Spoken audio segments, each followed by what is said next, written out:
মাননীয় মুখ্যমন্ত্রীর সংবাদ মাধ্যমে একটা বার্তা দেখলাম, অতীতের চাকরি দুর্নীতিকে অতীত ভেবে ভুলে যান। কিন্তু সাধারণ জনগণ অতীত ভেবে কি করে ভুলবে? অতীতের দুর্নীতিবাজদের জন্যই তো সরকার পরিবর্তন হয়েছে। অতীতের দুর্নীতিবাজের হিসেব নেওয়ার জন্যই তো সরকার পরিবর্তন হয়েছে। গত 15 বছর তৃণমূল যা দুর্নীতি করেছে, ছোট থেকে বড় নেতা অবধি, তাদের শাস্তি দেওয়ার জন্যই সরকার পরিবর্তন হয়েছে।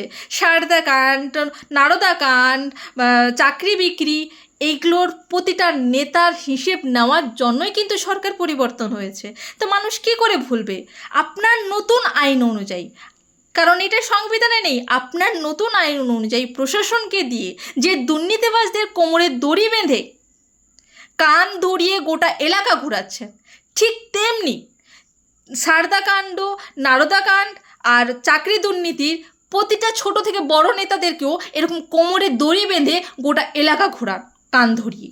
কারণ প্রতিটা জনগণ দেখুক, এরা সারদা কাণ্ডের সঙ্গে জড়িত ছিল, এরা সারদার টাকা লুটেছিল, এরা নারদা কাণ্ডে জড়িত ছিল, এরা চাকরি বিক্রি করেছিল, প্রতিটা মানুষের রক্ত চুষেছিল, মানুষের ভিটে বাড়ি বিক্রি করার টাকায় ফুর্তি করেছিল। সব প্রতিটা জনগণ, প্রতিটা এলাকার মানুষ দেখুক সেই নেতাদেরকে। আপনি যদি এটা করে দেখান, আই স্যালিউট ইউ। জয় হিন্দ।